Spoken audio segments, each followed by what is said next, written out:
एक बार हजरत ख्वाजा मोइनुद्दीन चिश्ती रहमतुल्लाह अलैहि इस्लाम का पैगाम फैलाने की नीयत से अपने कुछ मुरीदों के साथ अजमेर शरीफ के एक स्थान पर तशरीफ लाए।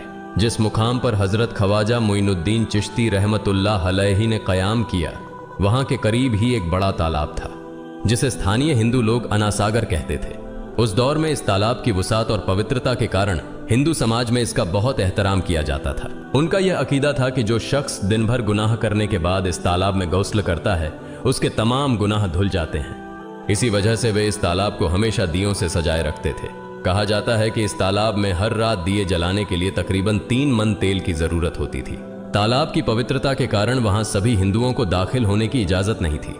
सिर्फ आला तबके के ब्राह्मण ही वहां गौस्ल कर सकते थे और तालाब के पानी को छू सकते थे। उनका यह मानना था कि अगर ब्राह्मणों के अलावा कोई और तालाब के पानी को छू ले तो पानी नापाक हो जाएगा। हजरत ख्वाजा मोइनुद्दीन चिश्ती रहमतुल्लाह अलैहि और उनके मुरीद लंबे सफर से थके हुए थे। कुछ देर आराम फरमाने के बाद जब नमाज का वक्त हुआ तो ख्वाजा मोइनुद्दीन चिश्ती रहमतुल्लाह अलैहि ने हजरत बख्तियार काकी रहमतुल्लाह अलैहि को अजान देने का हुक्म दिया। हुक्म पाकर हजरत बख्तियार काकी रहमतुल्लाह अलैहि ने अजान देना शुरू किया। उस वक्त हिंदुस्तान में तौहीद का पैगाम और अजान के अल्फाज किसी ने नहीं सुने थे। जब लोगों ने पहली बार अजान के अल्फाज सुने तो उनके दरमियान हलचल मच गई। लोग अपने घरों से बाहर आकर एक दूसरे से कहने लगे, ये फकीर लोग कहां से आ गए और ये क्या पढ़ रहे हैं। अजान खत्म होने के बाद हजरत ख्वाजा मोइनुद्दीन चिश्ती रहमतुल्लाह अलैहि और उनके साथियों ने अनासागर तालाब पर जाकर वुजू करना शुरू किया। जब हिंदू पुजारियों ने देखा कि एक अजनबी दरवेश उनके मखसूस तालाब का इस्तेमाल कर रहा है तो उनके दिल में गुस्से की आग भड़क उठी। एक पुजारी बोला, यह दरवेश कहां से आ गया? बिना हमारी इजाजत के इसने हमारे पाक तालाब को हाथ लगा दिया। हम इस तालाब को कितना मुकद्दस मानते हैं और इन मुसाफिरों ने इसे नापाक कर दिया है। इसका कोई हल निकालना ही होगा। इसके बाद हजरत ख्वाजा मोइनुद्दीन चिश्ती रहमतुल्लाह अलैहि ने तमाम साथियों के साथ मिलकर जमात के साथ नमाज अदा की। लोग ये मंजर देखने लगे और कहने लगे, ये तो कोई अजीब फकीर है। हमारे मंदिरों में सब देवी देवता मौजूद हैं और ये उनकी इबादत न करके किसी नए खुदा की इबादत कर रहा है। अगर मंदिर के बाहर भी कोई खुदा है तो उसे भी मंदिर में रखा जाना चाहिए ताकि लोग उसकी भी पूजा कर सकें। शाम ढलने लगी। शाम होते ही राजा पृथ्वीराज के ऊंटों के चरवाहे अपने ऊंट लेकर उस जगह पहुंचे। इत्तेफाक से हजरत ख्वाजा मोइनुद्दीन चिश्ती रहमतुल्लाह अलैहि उसी जगह पर तशरीफ फरमा थे जहां आमतौर पर राजा के ऊंट आराम किया करते थे। चरवाहों ने देखा कि एक दरवेश का काफिला उनके मुकाम पर आकर बैठा है। उन्होंने हजरत ख्वाजा मोइनुद्दीन चिश्ती रहमतुल्लाह अलैहि और उनके साथियों से कहा, अरे फकीर बाबा, आप कहां से तशरीफ लाए हैं और यहां आकर बैठ गए? क्या आपको मालूम नहीं कि यहां रोजाना राजा पृथ्वीराज के ऊंट आराम फरमाते हैं? राजा के ऊंट यहां आराम करते हैं। ये जानते हुए भी आपने यहां बैठने की जुर्रत कैसे की? हजरत ख्वाजा मोइनुद्दीन चिश्ती रहमतुल्लाह अलैहि ने उन चरवाहों को नरमी से जवाब दिया, बाबा, हम मुसाफिर हैं और अनजान हैं। हमें मालूम नहीं था कि इस मुकाम पर राजा के ऊंट आराम करते हैं। चूंकि हम पहले ही यहां रात गुजारने का इरादा कर चुके हैं, तुम अपने ऊंटों को आज किसी और जगह आराम देने ले जाओ। आसपास बहुत सी जगहें हैं। हजरत ख्वाजा मोइनुद्दीन चिश्ती रहमतुल्लाह अलैहि का जवाब सुनकर पृथ्वीराज के चरवाहे बोले, फकीर की हिम्मत तो देखो, कहता है कि राजा के ऊंटों को कहीं और ले जाएं और खुद यहां बैठे रहेंगे। फकीर बाबा, यह तो हरगिज मुमकिन नहीं है। राजा के ऊंट अपने ही मुकाम पर बैठेंगे। यह कहकर चरवाहों ने हजरत ख्वाजा मोइनुद्दीन चिश्ती रहमतुल्लाह अलैहि और उनके साथियों को वहां से उठाने के लिए दुर्व्यवहार करना शुरू कर दिया। हजरत ख्वाजा मोइनुद्दीन चिश्ती रहमतुल्लाह अलैहि बहुत ही सरल स्वभाव के थे। जब उन्होंने देखा कि चरवाहे दुर्व्यवहार कर रहे हैं तो उन्होंने बख्तियार काकी रहमतुल्लाह अलैहि से कहा, बख्तियार, हम यहां बैठकर क्या करेंगे? जब राजा के ऊंटों को यहीं बैठाना है तो रहने दो, ऊंट यहीं बैठे, हम यहां से जा रहे हैं। यह कहकर हजरत ख्वाजा मोइनुद्दीन चिश्ती रहमतुल्लाह अलैहि अपने साथियों के साथ वहां से चले गए।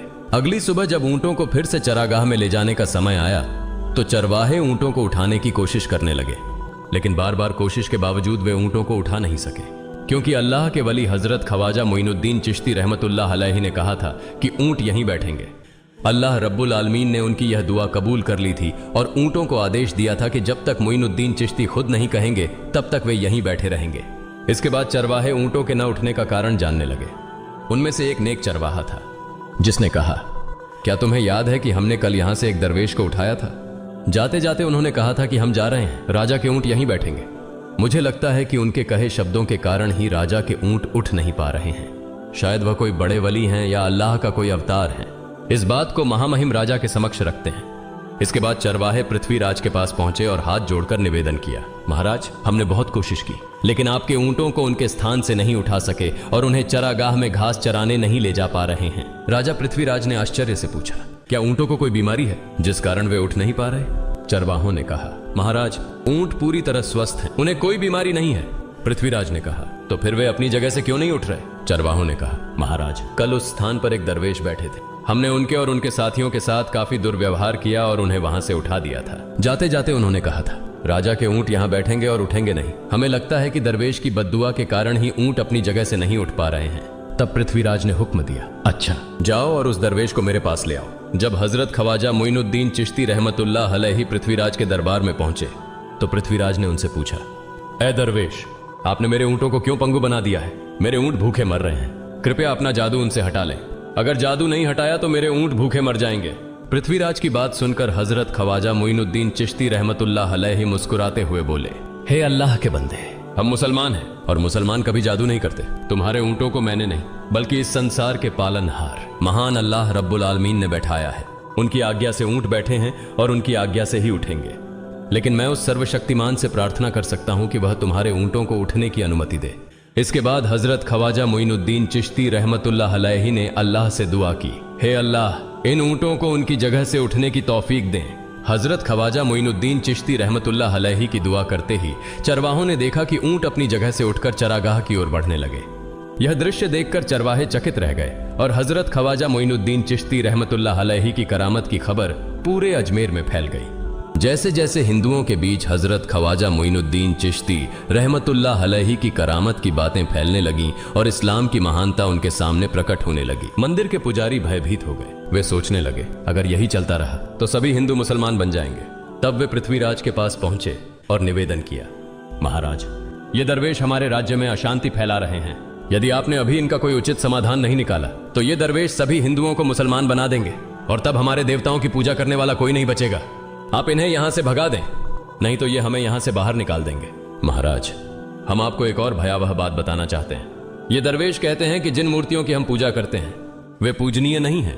उनका कहना है कि ये केवल निर्जीव पत्थर है जिनमें कोई शक्ति नहीं है। ये साधारण लोगों को इस तरह की बातें बताकर भ्रमित करना चाहते हैं। सबसे आपत्तिजनक बात यह है कि ये दरवेश हर दिन 5 बार हमारे पवित्र तालाब में हाथ लगाकर उसे अपवित्र कर रहे हैं। पुरोहितों की बात सुनकर पृथ्वीराज ने हजरत ख्वाजा मोइनुद्दीन चिश्ती रहमतुल्लाह अलैहि को बुलाया। जब हजरत ख्वाजा मोइनुद्दीन चिश्ती रहमतुल्लाह अलैहि उनके दरबार में पहुंचे तो पृथ्वीराज ने कहा, ए दरवेश, हम देख रहे हैं कि आप गोमाता का मांस खाते हैं और हमारे देवताओं का अपमान करते हैं। हमारे धर्म के बारे में तरह तरह की उल्टी सीधी बातें कर रहे हैं। हम यह सहन नहीं कर सकते। हम यह भी देख रहे हैं कि आप हमारे पवित्र तालाब को अपने अपवित्र हाथों से खराब कर रहे हैं। आप तुरंत हमारे देश से चले जाएं। हजरत ख्वाजा मोइनुद्दीन चिश्ती रहमतुल्लाह अलैहि ने कहा, बाबा, हम लोग तो केवल वुजू करते हैं, नहाते नहीं। अगर पूरी देह के स्पर्श से आपके तालाब का पानी खराब नहीं होता है तो केवल हमारे हाथ और चेहरे के पानी से तालाब अपवित्र कैसे हो सकता है? यह सुनकर पृथ्वीराज ने कहा, वे सभी लोग हमारे धर्म के हैं जबकि तुम लोग कहीं और से आ गए हो। तुम हमारे धर्म के नहीं हो, इसलिए तुम्हारे हाथ लगाने से हमारा तालाब अपवित्र हो जाता है। तब हजरत ख्वाजा मोइनुद्दीन चिश्ती रहमतुल्लाह अलैहि ने कहा, अच्छा बाबा, हम अब आपके तालाब के पानी को हाथ नहीं लगाएंगे, लेकिन हमें पानी की जरूरत है तो हम चाहते हैं कि केवल एक बर्तन में पानी ले लें। पृथ्वीराज ने कहा, ठीक है, तुम पानी ले सकते हो, लेकिन तुम्हारा बर्तन तालाब में लगे, तुम्हारे हाथ नहीं। अगर तुम्हारे हाथ स्पर्श करें तो हम इसके खिलाफ सख्त कार्रवाई करेंगे। राजा के साथ सहमति के बाद हजरत ख्वाजा मोइनुद्दीन चिश्ती रहमतुल्लाह अलैहि ने अपने मुख्य खलीफा बख्तियार काकी रहमतुल्लाह अलैहि से कहा, बख्तियार, जाओ और राजा के तालाब से एक बर्तन में पानी ले आओ, लेकिन बहुत सावधानी से पानी लेना ताकि तुम्हारा हाथ तालाब के पानी को छू न सके। बख्तियार काकी रहमतुल्लाह अलैहि हजरत ख्वाजा मोइनुद्दीन चिश्ती रहमतुल्लाह अलैहि के आदेश का पालन करते हुए आना सागर से पानी लेने गए। उन्होंने बर्तन को तालाब में डुबोया और उनका हाथ पानी को नहीं छू सका क्योंकि चमत्कारवश पूरा तालाब एक छोटे बर्तन में समा गया। आना सागर पूरी तरह से सूख गया और उसकी तली में केवल सूखी रेत दिखाई देने लगी।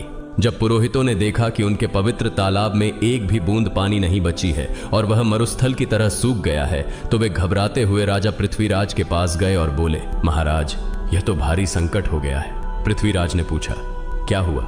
पुरोहितों ने कहा, उस दरवेश ने हमारे पूरे तालाब का पानी ले लिया है। अब हमारे पवित्र तालाब में एक बूंद भी पानी नहीं है।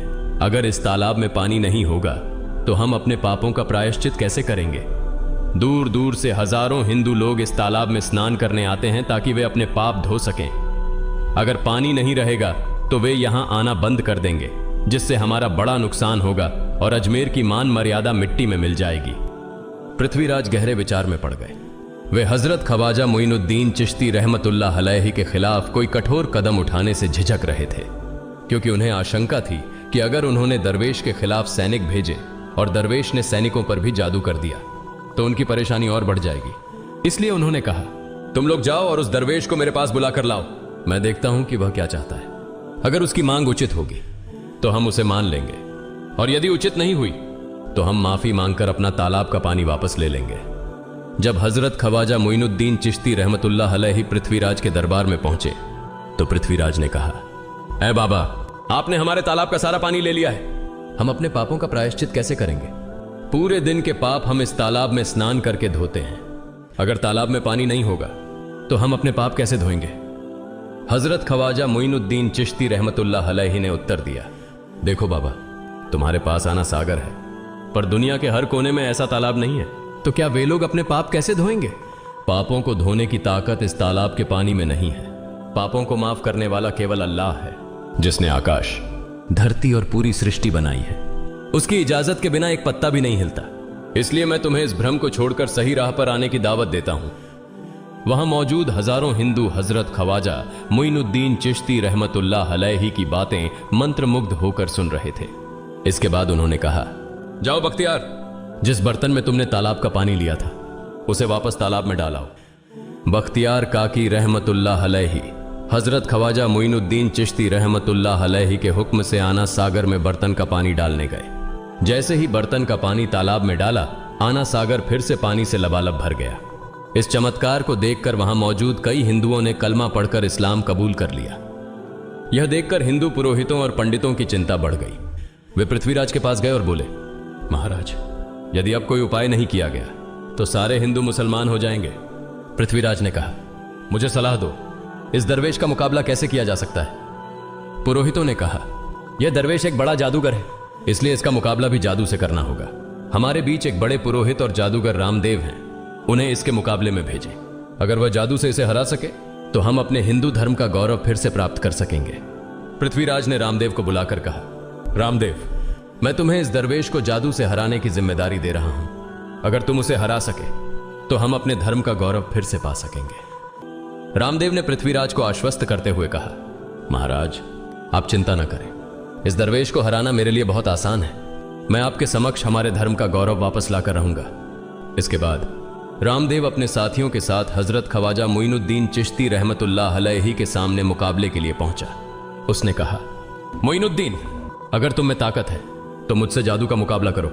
मैंने तुम जैसे बहुत से जादूगरों को हराया है, तुम्हें हराना तो मेरे लिए साधारण बात है।